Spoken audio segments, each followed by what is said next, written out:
The morning I found out, I was standing in the parking lot of a Home Depot holding a bag of mulch I didn't need because I couldn't remember why I'd driven there.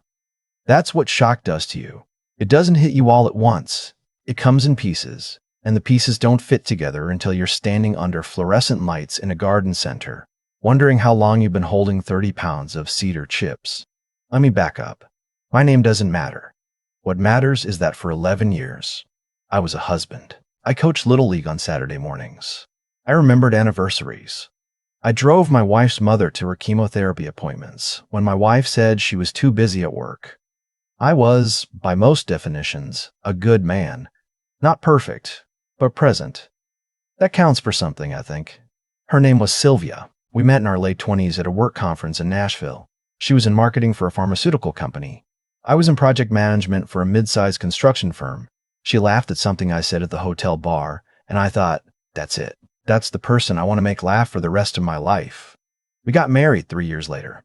Our son Colin was born the year after that. Then our daughter Macy, 2 years after Colin. For a long time, it was good. Not perfect, but real. We fought about money and whose turn it was to call the plumber and whether the kids watched too much TV. We made up.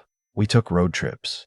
We had a dog named Biscuit who chewed through 4 sets of Venetian blinds, and we loved him anyway. Then, around the time Maisie started 2nd grade, something shifted. I couldn't name it then. I can name it now. Sylvia stopped being in the marriage. Her body was there. Her calendar was there. Her calendar was there. But she wasn't. She started working late. 3 nights a week became 4, became 5. She joined a professional development group that met on Thursday evenings and some Saturdays. She bought new clothes, not the kind she used to buy, practical things, mom things.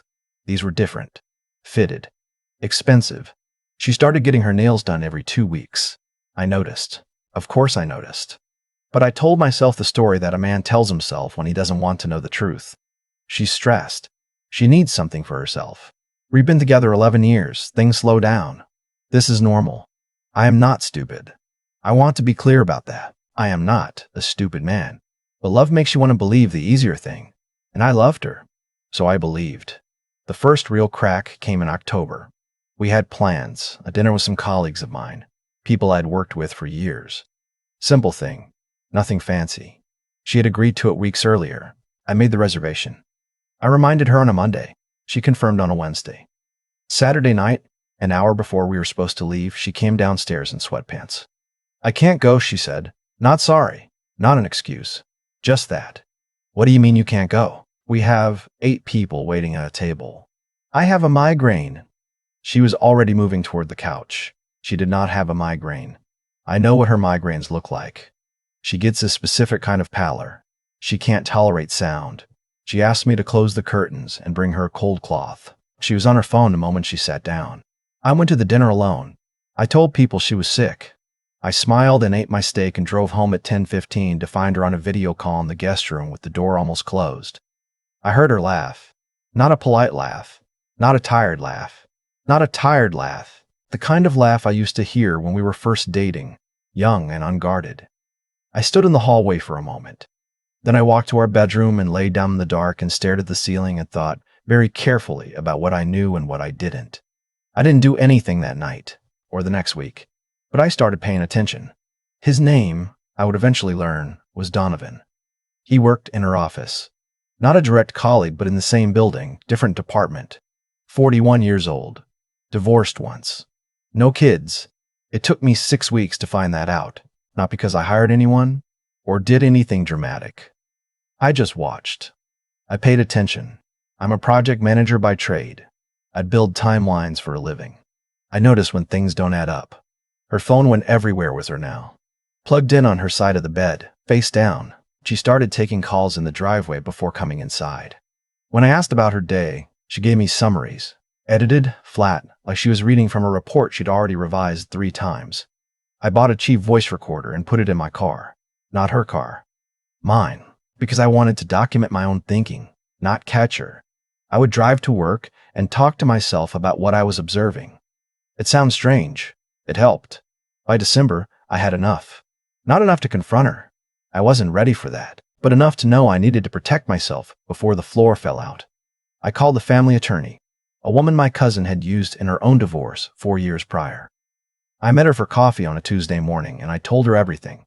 She listened without expression and then asked me 3 questions. How long have you been married? Do you own property jointly? Are there children? Yes. Yes. Yes. Yes, she said, take your time. Be methodical. Don't confront her until you're ready for everything that comes after. I took her advice. The holidays were the hardest thing I've ever done. I bought gifts. I wrapped them. I sat at the Christmas table with Sylvia's parents and my own mother, and I carved the turkey and poured the wine and watched my kids tear into their presents, and I kept my face completely still while my entire marriage was dissolving beneath me. Colin asked me on Christmas Eve why I looked sad. I told him I was just tired. You're always tired lately, Dad. I know, buddy. I'll be better after the new year. He didn't look convinced. 8-year-olds are more perceptive than we give them credit for. January came. She went to a conference in Atlanta for 4 days. I confirmed, through a contact I had at her company, that there was no company conference in Atlanta in January.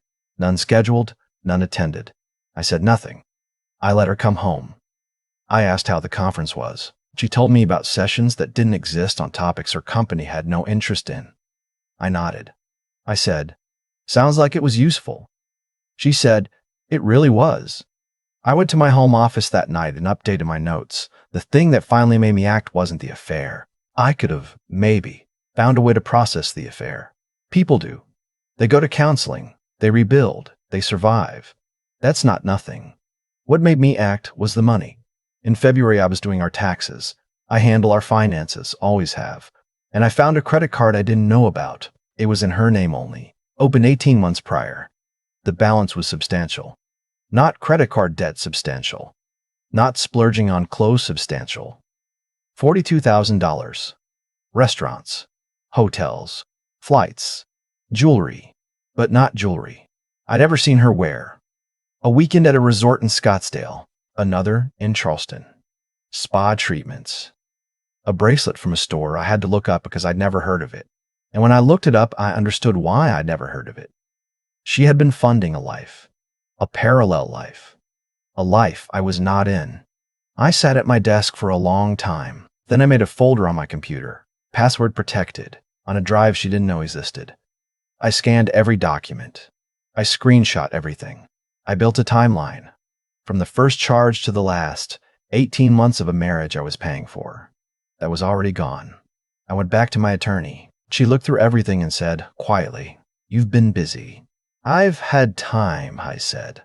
She told me what I already suspected. The credit card debt could be considered marital debt in our state, meaning I might be partially liable for money spent funding my wife's affair. She told me what we needed to do, in what order, to minimize that. I want to be clear about something. I wasn't angry. Or I was angry, but anger wasn't running the show. I was doing something colder and more deliberate than anger. I was making sure my children were okay. I was making sure that when this ended, and it was ending, I knew that now with complete certainty, they would be okay. Their school would be okay. Their school would be okay. Their life would be as undisturbed as I could make it. That was the only thing that mattered. March was when Sylvia came to me and said she needed to talk. We were in the kitchen. The kids were upstairs. It was a Tuesday night just after 8, and she sat down across from me at the table with her hands flat on the wood and said, "I'm not happy." I looked at her for a moment. "I know," I said. She looked surprised. She had prepared for this conversation, and I had already stepped outside the script. "I think we need to take a break," she said, "from each other. I need some space to figure out what I want." "Okay," I said. "Okay, I'm not going to beg you to stay, Sylvia." Another pause. She hadn't expected that either. "I just need you to know," she said, "that this isn't about you. You've been a good husband. This is about me." I looked at the table, at the grain of the wood. We'd bought this table at an estate sale 7 years ago. We finished it ourselves on a long weekend while the kids stayed with my mother. It had taken 3 days and we'd argued about the stain color and ended up laughing about it. "How long?" I asked. She went still. "How long have you been seeing him?" I said. Not a question. The color left her face. "I don't know what you, Donovan," I said. "From your building. How long?" She didn't answer. She didn't have to. 2 years, I said. "More?" "It's not. It wasn't serious at first, but it is now." She looked at her hands. Yes. The silence between us lasted maybe 30 seconds and felt like something physical, like a thing with weight. I want to be fair, she said finally. About the house, I have an attorney, I said. She'll reach out to yours. Sylvia blinked. You already have. I've been ready since January, I said. Probably before that. She didn't know what to do with that. She stood up and sat back down and stood up again. And then she said something I have thought about many times since. She said, I thought you'd fight for me. I let that sit. I did fight, I said. For 11 years. I just wasn't fighting for you anymore. She left 2 weeks later. She took what was agreed upon. The process was not clean or painless. Divorce never is. But it was fair, and it was done by April. I got the house. The kids stay with me during the school week. Sylvia has them on weekends and alternating holidays. Colin adjusted faster than I expected. Maisie took longer. Maisie, who is 7, asked me one night in May why Mommy doesn't live with us anymore. I said, sometimes grown-ups need to make changes that are hard, even when they love their kids very much. She thought about that. Then she said, do you love Mommy? I said, I will always be grateful for what your mother and I had. She gave me you and your brother. That's not nothing. Maisie seemed satisfied with that. She curled up against me and fell asleep before the second chapter of whatever book we were reading. I lay there in the dark of her room and I thought about Sylvia. Not with bitterness, not with longing, with something more like grief, and underneath the grief, something steadier. The understanding that what I had thought was my marriage had actually been a story I was telling myself. And sometimes the kindest thing you can do is stop telling it. I thought about the table we refinished, the stain color we argued about. I thought about our dog, Biscuit, and his 4 sets of Venetian blinds. I thought about a hotel bar in Nashville and a laugh I had wanted to hear for the rest of my life. I got some of those years. They weren't nothing, but they were over. There's a thing people say when you go through something like this, you'll be okay. They say it because they don't know what else to say, and mostly I've found it irritating, the way comfort that comes easy usually is. But in this case, it turns out to be true. I'm okay. Not every day. Some mornings I wake up and the house is quiet, in a way that feels like absence rather than peace, and I have to give myself a minute before I can start the coffee. Some nights Colin doesn't want to talk, and I can't tell if it's normal 12-year-old silence or something he's carrying, and I lie awake wondering if I missed something. But I'm okay. I coach his baseball team now. I became one of those dads. I didn't mean to. It started as filling in for a sick parent last spring. And somehow I'm now responsible for 12 9-year-olds and a whiteboard full of batting orders. Maisie comes to every game and sits behind the dugout with a book she pretends to read, but actually watches the whole time. A few months ago, I ran into a woman I know from the neighborhood. She walks her dog past our house most mornings. We've waved for years. We ended up at the same coffee shop one Saturday and talked for an hour and a half, and I lost track of time entirely. Her name is June. No, wait, not June. That's a name from the list? Her name is Vera. She has a dog named something ridiculous, I can never remember what, and she teaches 4th grade and she laughs like she means it. I don't know what that is yet. Maybe nothing. Maybe something. I'm not in a hurry. What I know is this. I spent 11 years trying to hold a marriage together that one person had already left. And I know that when I finally let go, the thing I was most afraid of, that my kids would be broken, that my life would be empty, that I wouldn't know who I was without it, none of that happened. What happened was smaller and truer than any of that. What happened was a Saturday morning in June. Colin's team won their first game of the season, and Maisie ran out from behind the dugout and hugged me around the waist, and the 3 of us walked to the car in the parking lot, sweaty and loud, arguing about where to get lunch. And I thought, this is it. This is the whole thing. I didn't lose my life when my marriage ended. I just finally found out what it was actually made of. I used to think that being a good man was enough, that if you showed up, remembered the anniversaries, drove your mother-in-law to chemo, coached the Little League, kept the lights on, that it would matter, that it would count. It counts, just not always in the ways you expect. What I've come to understand, sitting on the other side of all of this, is that the choices we make compound over time, not in some abstract, philosophical way, in the most practical, everyday way imaginable. Sylvia made small choices for 2 years, small lies, small omissions, a phone face down here, a conference that didn't exist there. Each one seemed manageable, maybe even reversible, but they added up. They always add up. And by the time she sat across from me at that kitchen table and said she wasn't happy, the bill had already come due. She just didn't know I was holding it. I made choices too. I chose to pay attention instead of confront. I chose to document instead of accuse. I chose to protect my kid's stability over my own need to explode. Those choices compounded too. In my favor, not because I was smarter than her or better than her, but because I stayed clear about what actually mattered. Colin and Maisie waking up in the same house, in the same school district, with one parent who was fully present. That's what I mean when I say integrity isn't a feeling. It's a practice. Some mornings, it felt like nothing more than making their lunches and asking about their homework, when every part of me wanted to sit in a dark room. But I made the lunches. I asked about the homework, and slowly, without me noticing, those small acts rebuilt something in me that I hadn't realized had gone quiet. There's a version of this story where I fell apart. I almost did. December was close, Christmas dinner was close, but I've learned that resilience isn't the absence of falling apart. It's the decision, made again and again in small moments, to orient yourself toward the people and things that are still real.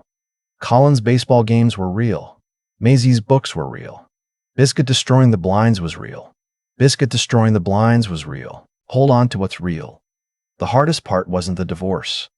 The hardest part was grieving something while it was still technically standing, walking through a marriage that was already over, keeping my face still, being present for my kids while processing a kind of loss that had no funeral, no casserole from the neighbors, no official moment of acknowledgement. That kind of grief requires a specific discipline, not toughness, not stoicism, but the quiet decision to keep moving while you feel it.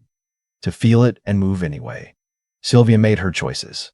They caught up with her. Not because the world is perfectly just, it isn't, but because $42,000 in hidden debt and 2 years of parallel living leave marks. They leave evidence.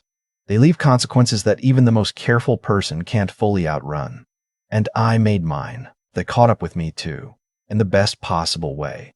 In a son who trusts me, in a daughter who falls asleep against my arm, in a Saturday in June when everything felt, for one uncomplicated moment, exactly like enough. You don't get to control what other people do. You only get to control the kind of person you are while they're doing it. That's the whole game. That's everything.